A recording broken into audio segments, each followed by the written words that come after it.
Clive, where have you been? I've been wanting to ask you something about Torgal. Where did you get him, like, in the first place? My father brought him back from one of his expeditions into the Northern Territories.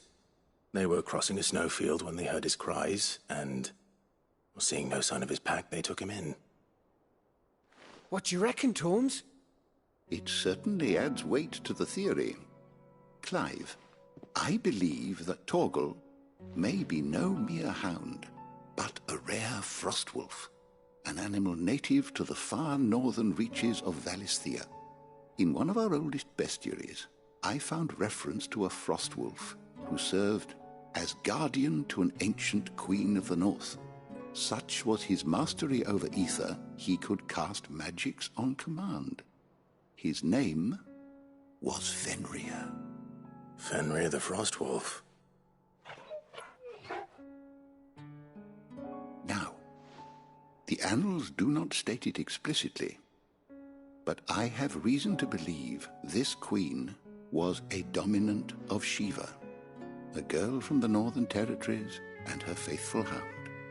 One awakens as the dominant of Shiva, and the other... You're saying that Jill granted Torgal his powers? What? Just like Fenrir. People called him my hound, but Torgal and Jill were inseparable.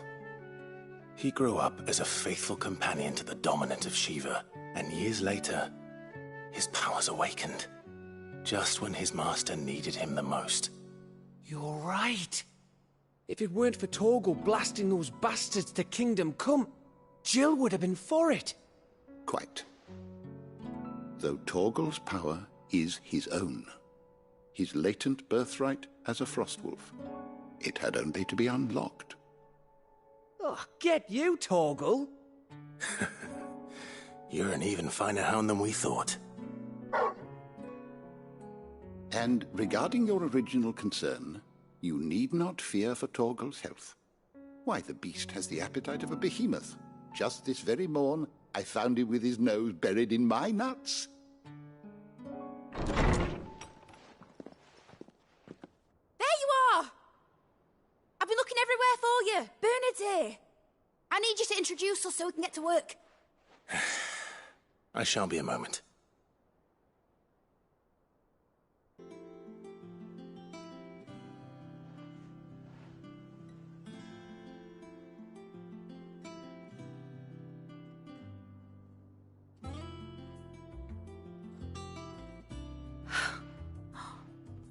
Isn't it brilliant?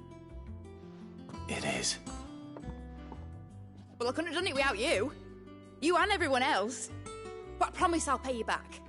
I'm gonna work my fingers to the bone for you lot. Starting right now. Just you wait. I'll make wonders like this world's never seen. Then I look forward to seeing them.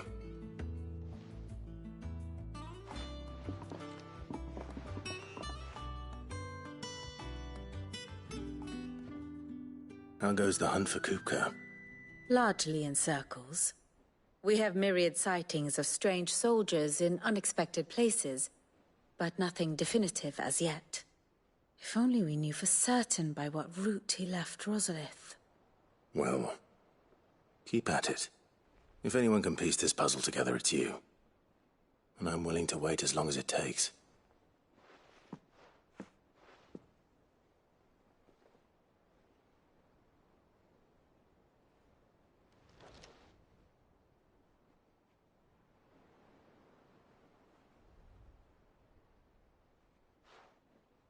What? Here? Would that be a problem? Do you know, Clive, I believe it a mercy that you didn't inherit your father's throne. Your poor people would surely live in fear of you. You have nothing to worry about on that front. I won't be claiming his crown. That is a relief. Clive, have you got a minute?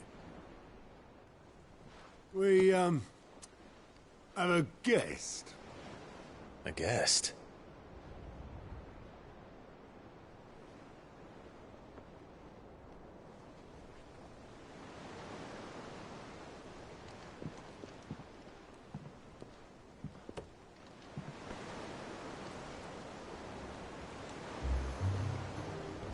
for your trouble.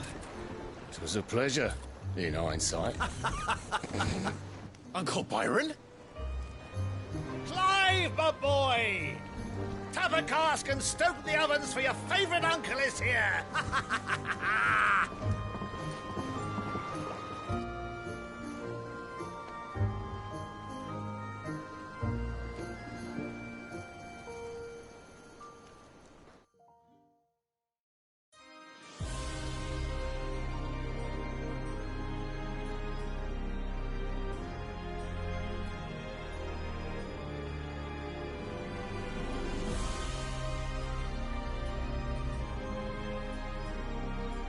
The Dhalmekian government sues for peace. How shall we respond? If they're willing to accept their fault in the matter, I see no reason to refuse them. Still, we must insist on substantial reparations. The Twinside stores are not as bottomless as reported. Aye, and we have many more mouths to feed. We shall just have to have the Dhalmekians empty their treasuries for us.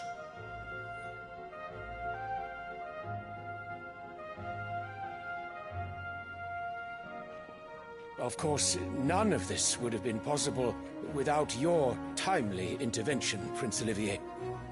Indeed, I doubt any of us would have had the courage to trade words with the mighty Titan, nor less the wit to win him over. The Empire owes you a great debt. May the blessing of the crystals go with you, Your Highness. May the blessing of the crystals go with you. Very good.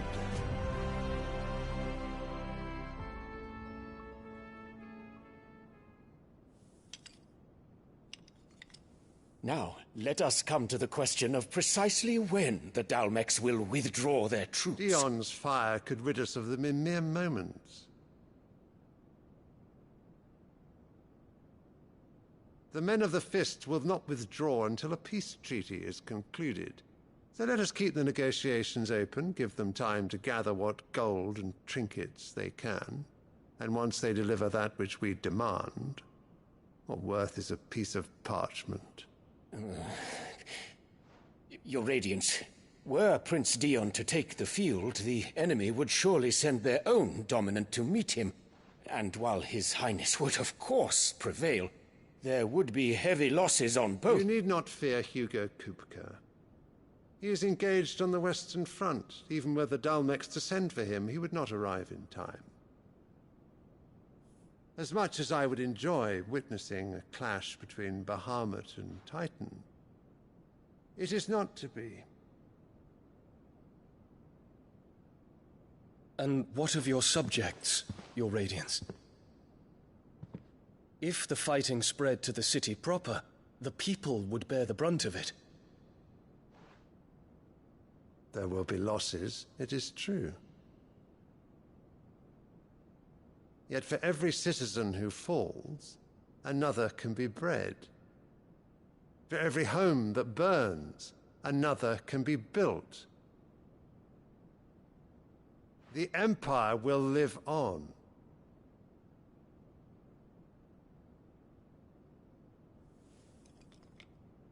Dion? Yes, sire.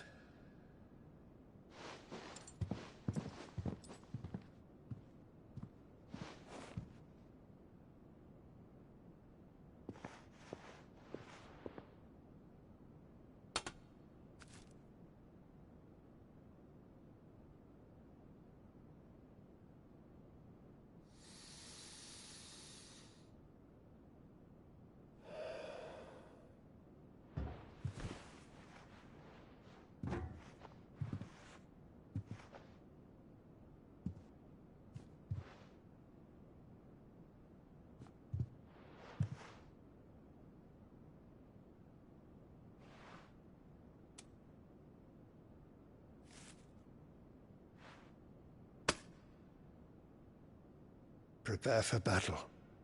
But sire... Do not make me repeat myself.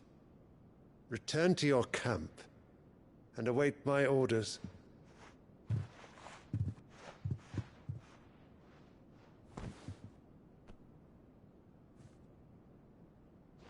If that is your wish, Your Radiance, I shall depart at once.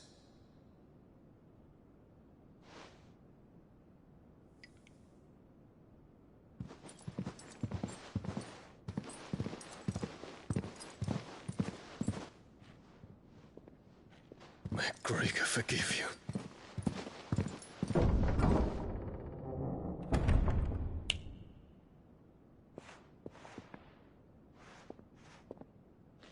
What do the astrologers augur? The stars are in agreement, Your Radiance. The shadow of treachery hangs over Prince Dion.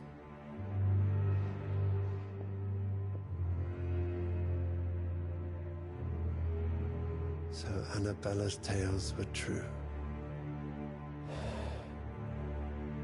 You disappoint me, Dion.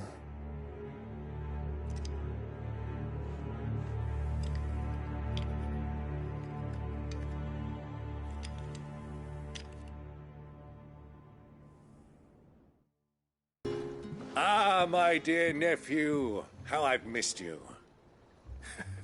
How did you find this place, Uncle? Through the good offices of young Sir Wade. He really is the most helpful fellow. As are you, I hear. The Guardians and those they freed tell the most outlandish tales of your heroics in Rosalith. Which is why I came, to learn the full truth of the matter. Sort the fact from the fiction, so to speak. You were working with the Guardians of the Flame to evacuate the people of Rosalith to Port Isolde. I was, aye. Then I have questions for you. Please, come inside, Uncle. Gladly. You there? There are 2,000 gold talents in those chests. See that they're added to my nephew's coffers, would you? 2,000?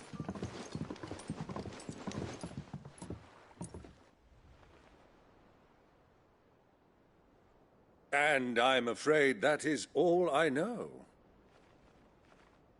A fleet sailing south past Port Isolde. Most intriguing. Forgive me for not being able to tell you more.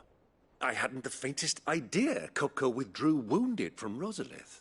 Still less that my own nephew dealt the decisive blow. What do you think, Vivian? I think, with this news of the Dhalmekian fleet and recent reports of the Royalists' movements, that the final piece of the puzzle has fallen into place. Come here and I'll show you.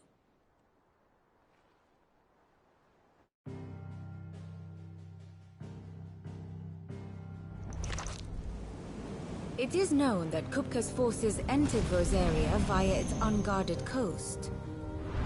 So can the same be said of your visitors from Waloed? Certainly, her Royal Navy is famed for the efficiency with which it bears her knights from one battlefield to the next. And in the Einherjar, or Black Galleon, she boasts a vessel nigh as swift, and every bit as feared as the Kingdom's legendary cavalry. A fitting flagship for a land apart, her naval presence being crucial to her ambitions beyond Ash. Yes. It seems safe to assume that the Royalists did indeed enter Rosaria from the sea. So then, had you a vested interest in Titan's survival, whither would you take him? Why, home to Drake's Fang, a place rich enough in ether to conjure the magics needed to mend his hurts. But would that not entail an arduous voyage around the Southern Cape? Let us say that the Royalists did put ashore with a mind to spirit Kupka away from under your very nose. Could that truly have been their plan for him? To load him aboard one of the ships flying Republican colors sighted off the coast near Port Isolde. To spend weeks at sea, being tossed hither and yon by unforgiving waves, his life hanging in the balance. No. The journey would mean Titan's death, and Kupka's faithful creatures would not allow it. So what then was the plan of our Waloed friends? Reports suggest they made not for the coast, but for the desert. And by cutting through the Velcroy, a party traveling light would have Titan back in his bed, days before a galley could lurch into port. To wit, it was the Royalists, not the Republicans, who effected Hugo Kupka's safe retreat. I would stake your life on it.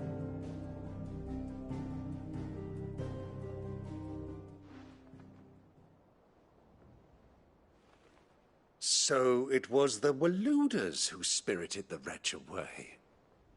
Now I think about it, there was something a little strange about the ships I saw.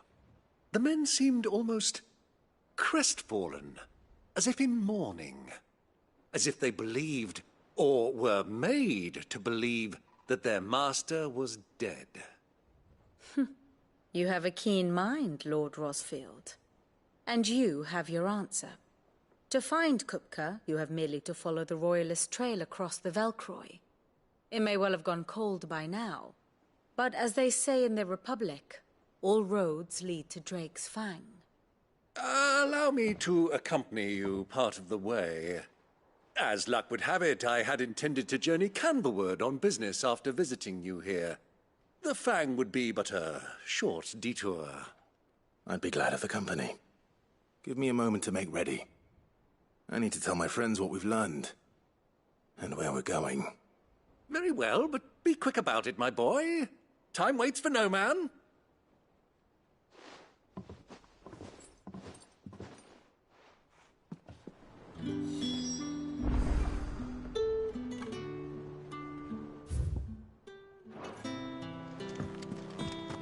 Mid's finished outfitting our little workshop, boy. Otto, Kupka's at Drake's Fang. I'll be leaving before sunset. You're not going in there alone, are you? Don't worry. I'm not going there to destroy the Mother Crystal. All I'm after is Kupka's head.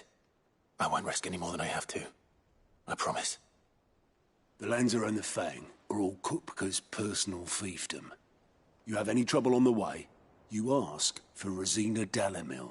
Some call her the Desert Hare. Who is she? An old associate of Sid's, and only Sid's. All I know is the name, and that they used to meet at the Dalimil Inn. We've heard nothing from her since he died. But I'm thinking maybe the new Sid might be able to bring her back into the fold. Thanks. I'll keep that in mind. So, what about your uncle? I mean, he's welcome to stay, but... Don't look so worried.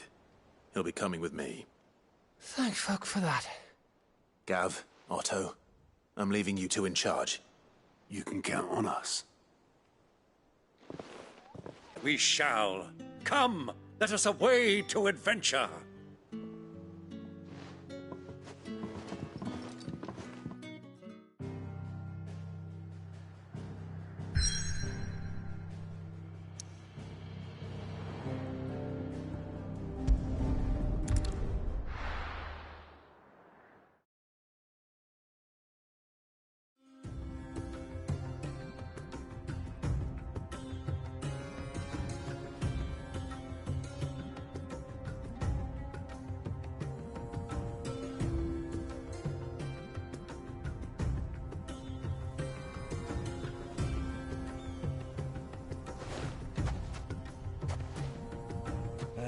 I was a young man when last I walked this path.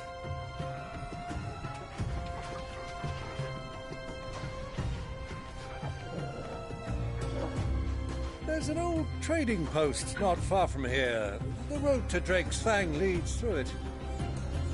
The trading post it is.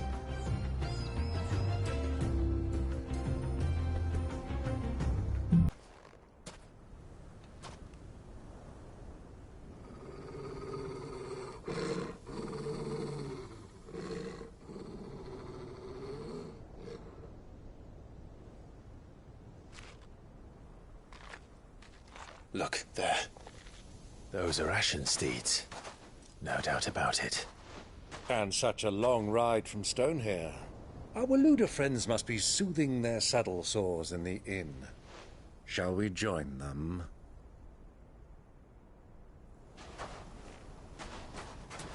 Run along and play now, Torgal. Dogs aren't allowed inside.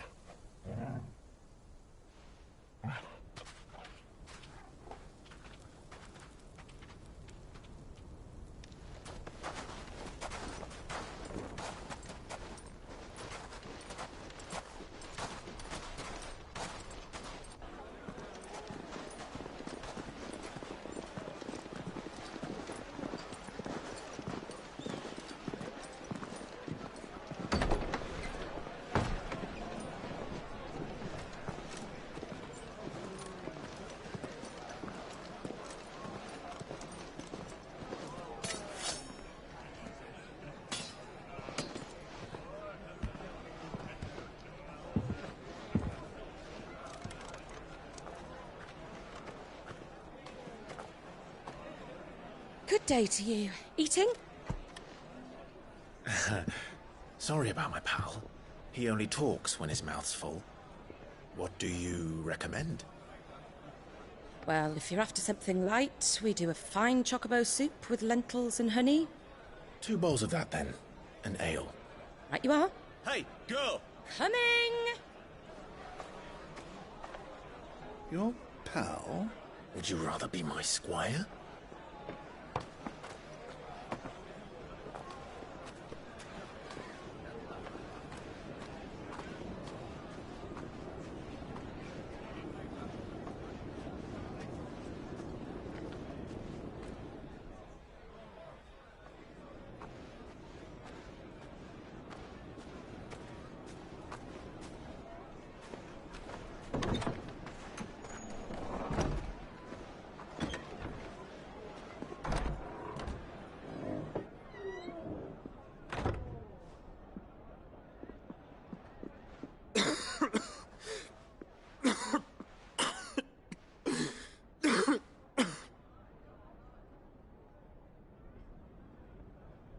Your Grace, it is plain you are not yet well enough to travel.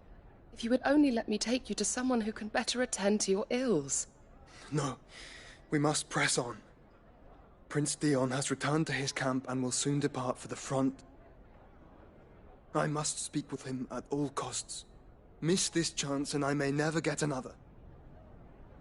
You do understand that? Yes, Your Grace. But you must at least agree to take your medicine. I'll fetch you some water.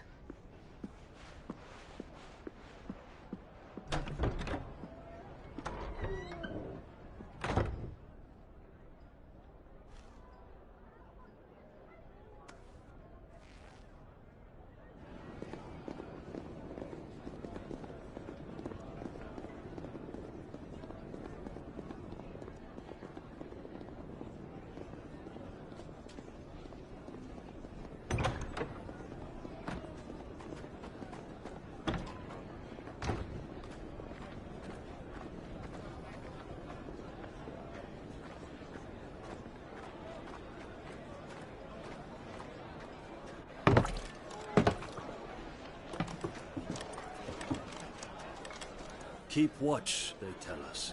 But all I see is sand. I hear they got our guest back to the Fang without any trouble. We'll be leaving soon enough. Why the Lord Commander dragged us all this way just to save that blockhead's skin, I'll never know. Dominant or not, he's a bloody idiot. That'll be Cooker, then. Well, let's get this down us. We've a long way to go. Hey, you!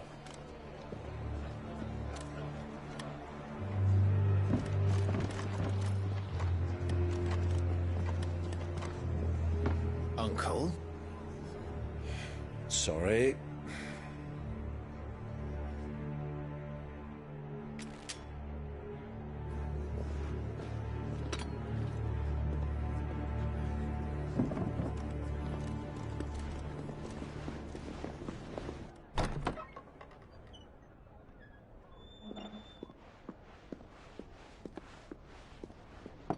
Can you walk, Your Grace?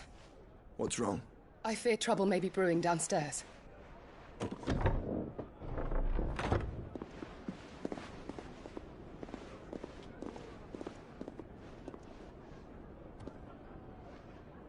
You two are travelers, are you not?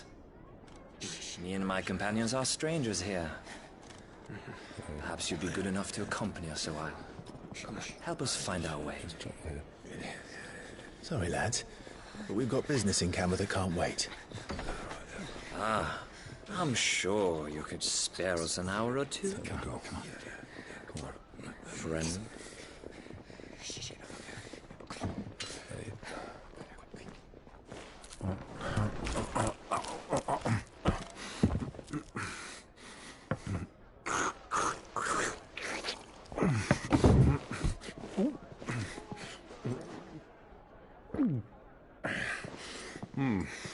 I'm afraid we don't have a moment to lose. Stay back, Uncle. Gladly.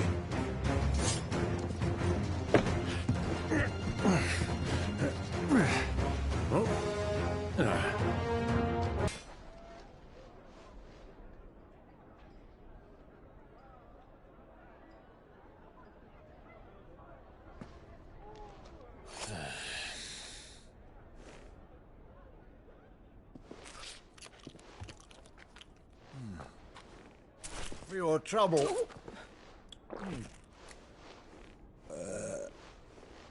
Word of advice, miss. That soup could do with a touch more salt.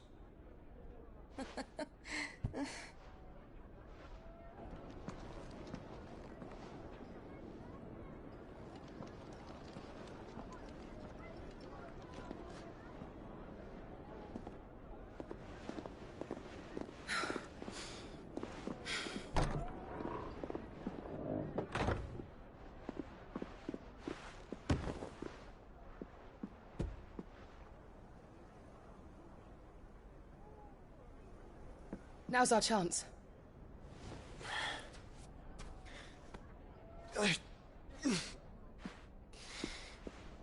Your Grace? I'm fine.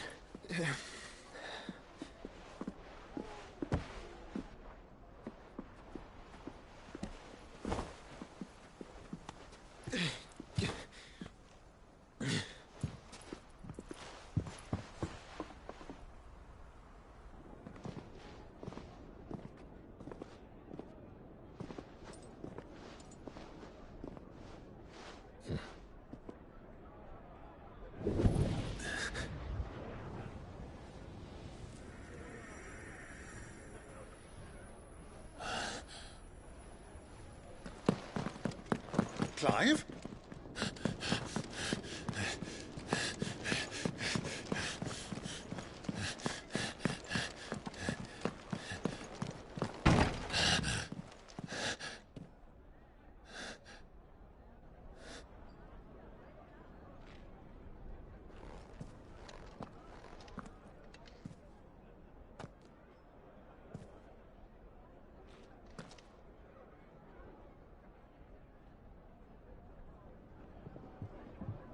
What is it now?